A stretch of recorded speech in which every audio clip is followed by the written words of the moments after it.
बीडमधील मसाजोग येथील सरपंचाचं अपहरण करून हत्या केल्याची धक्कादायक घटना आता समोर आली आहे। संतोष देशमुख असं या सरपंचाचं नाव असून जुन्या रागातून हा खून झाल्याचा संशय आहे। या प्रकरणी बजरंग सोनवणे यांनी सखोल चौकशी करून सूत्रधार शोधण्याची मागणी केली आहे। संतोष देशमुख हे त्यांचे आतेभाऊ शिवराज देशमुख यांच्यासोबत सोमवारी दुपारी 3च्या सुमारास टाटा इंडिगो गाडीने मसाजोगकडे जात होते।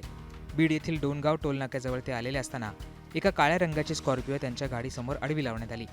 त्या गाडीतनं काही लोक उतरले, त्यांनी देशमुखांना मारहाण केली आणि त्यांचं अपहरण केलं। घटनेची माहिती मिळताच पोलिसांनी तातडीने 2 पथके तपासासाठी रवाना केली।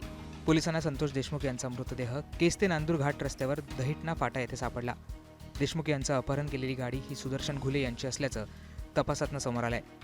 6 डिसेंबरला मसाजोग येथील पवनचक्की प्रकल्पाचे अधिकारी कर्मचारी यांना घुले यांनी मारहाण केल्याचं समोर आलं होतं। या प्रकरणी देशमुख यांनी हस्तक्षेप करून गुन्हा दाखल करण्याची मागणी केली होती।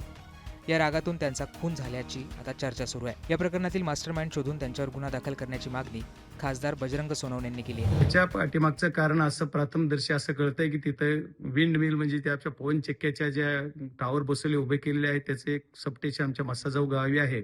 तिथल्या काही लोकांना त्या पवन चक्कीवाल्याच्या खंडणी घेणे वगैरे असे प्रकार आमच्या बीड जिल्ह्यामध्ये बऱ्यापैकी घडतात आणि त्याच्यातून त्याच्या सूत्रधार कुठेतरी वेगळ्याच बाजूतून कुणीतरी एक प्रमुख माणूस असतो, त्याचे कॉन्टॅक्ट असतात, त्यांचे मोबाईल कॉन्टॅक्ट डिटेल्स घेतले पाहिजेत। मी उद्याच्याला हाऊसला सुद्धा हा विषय कसा उचलता येईल हे बघणार आहे आणि हे पवन चक्कीच्या वादातून खंडणी रूपातून त्याचा खून केलेला आहे। बर, परंतु हे पॉलिटिकल म्हणजे की राजकीय याला काय अँगल आहे असं वाटतंय का? नाही, याला राजकीय अंग नाहीये, पण राजकारणीची प्रवृत्ती ह्याच्या पाठीमागे आहे। राजकीय अंग असायचं काही कारण आहे? राजकीय आज कुणाचं सरकार आलं, कुणी सत्तेत येतात म्हणून जर आमच्या लोकांचे खून केले जात असतील तर ती बाब अतिशय निंदनीय आहे। कारण याला राजकारणाचं वळण देण्यासारखा विषय मला नाही वाटणार, पण राजकीय शक्ती नक्की या गोष्टीच्या पाठीमागे यांनी पाठबळ द्यायचं काम करतात।